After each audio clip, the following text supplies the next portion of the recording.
இப்போது மோஸ்ட்லி பிரியாணி இங்கே ரெடி ஆகிடுச்சு பண்ணுறாங்க. அங்கமாக வந்துட்டு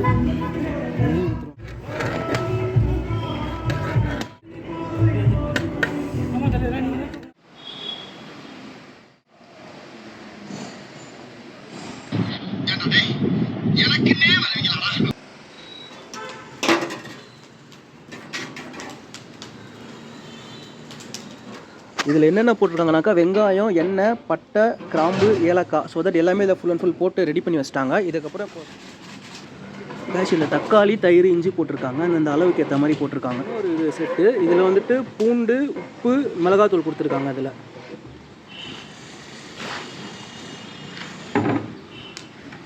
இந்த ஒரு இது 40 கிலோவுக்கு எவ்வளோ வெங்காயம் போட்டிருக்கீங்க? 30 கிலோ. 12 கிலோ வெங்காயம். மொத்தம் 6 கிலோ. அப்போது இல்லை 12 கிலோ வெங்காயம். 12 கிலோ வெங்காயம். ஓகே.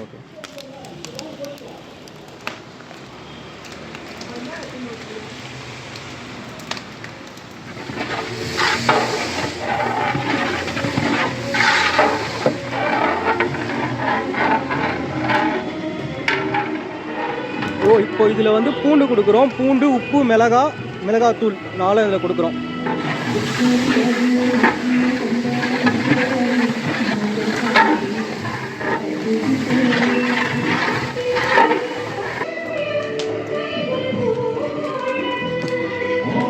இதில் புதினா, தக்காளி, தயிர். ஸோ தட் இதில் எல்லாமே இருக்குது.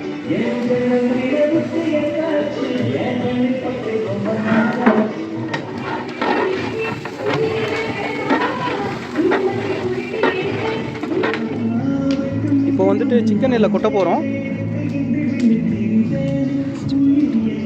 எத்தனை கேஜி சிக்கன் இது?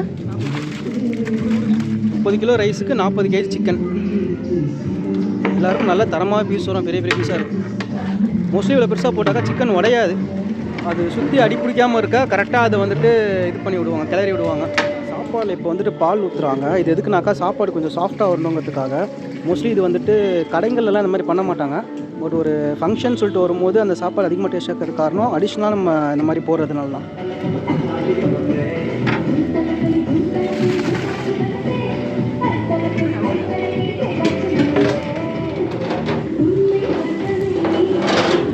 சிக்கன் போட்டாச்சு. இப்போ இதில் சிக்கன் போட்டு எவ்வளோ நேரம்?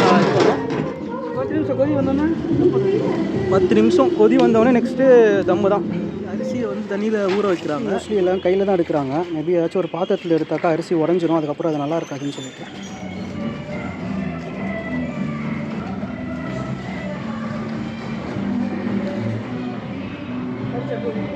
இப்போ தான் தம் போட்டுட்ருக்காங்க. அரிசி உள்ள வலையில் போடுறாங்க.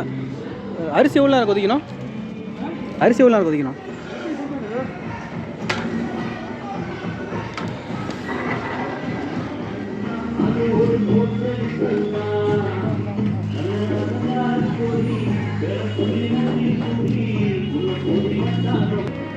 30 கிலோ அரிசி, 40 கிலோ கறி.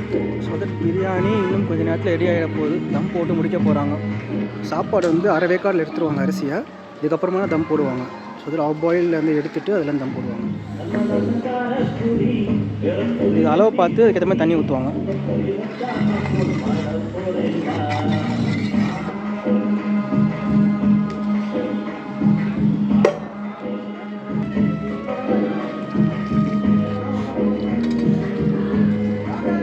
வேறு லெவலில் ரெடியாக இருக்குது.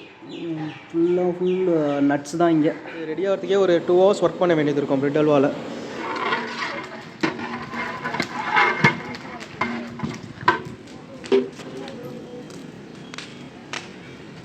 எத்தனை கிலோ சமையல் நீங்கள் செய்கிறா? எத்தனை கிலோ சமையல்?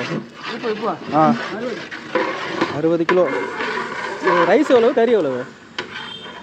Rice 60 kilo, 80 kilo chicken.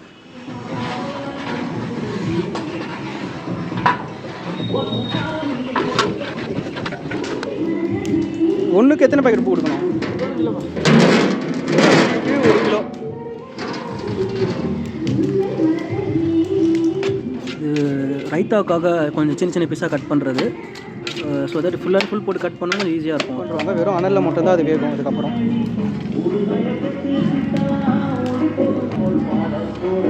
சரி சமமாக இது பண்ணலனாக்கா சாப்பாடு அடி பிடிக்கிறதுக்கான சான்சஸ்லாம் இருக்குது.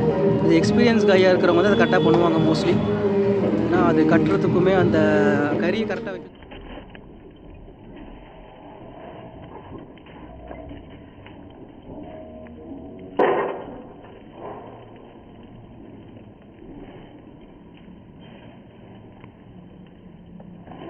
சைமல்டேனியஸாக சிக்கன் 65 மசாலா ரெடி ஆகிட்டு இருக்குது. இன்னும் இது கொஞ்சம் நேரம் ஊறி மிச்சக்கப்புறமா 65 இங்கே ரெடி ஆகும். இதுக்கும் கொஞ்சம் கொஞ்சமாக தான் பொரிப்பாங்க.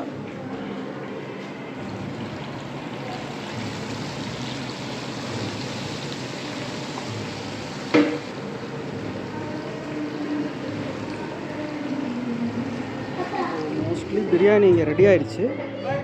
ஓப்பன் பண்ணுறாங்க. மாஷா அல்லாஹ், பிரியாணி பங்கமாக இருந்தது. நெய் ஊற்றுறோம் மேலே. இது 2 இதுக்கு ஊற்றணும் அந்த நெய். ஸோ தட் இன்னும் ஒரு சட்டி இருக்குது, அதுக்கு அந்த நெய் வச்சுருக்காங்க.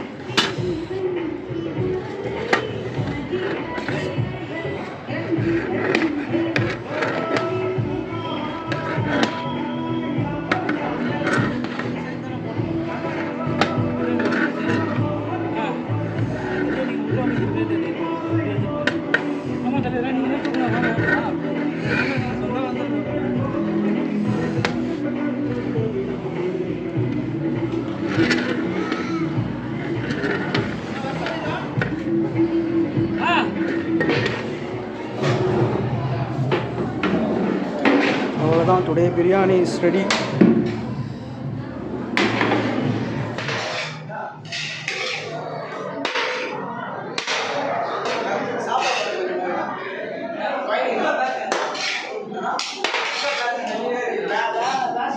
சிக்கன் 65 புரியுது. இங்கே வெஜ் குருமா செய்கிறாங்க. வெஜ் பிரியாணி ஒரு 5 கிலோ இருக்குது, அதனால் ரெண்டுமே இங்கே ரெடி ஆகிட்டு இருக்கு.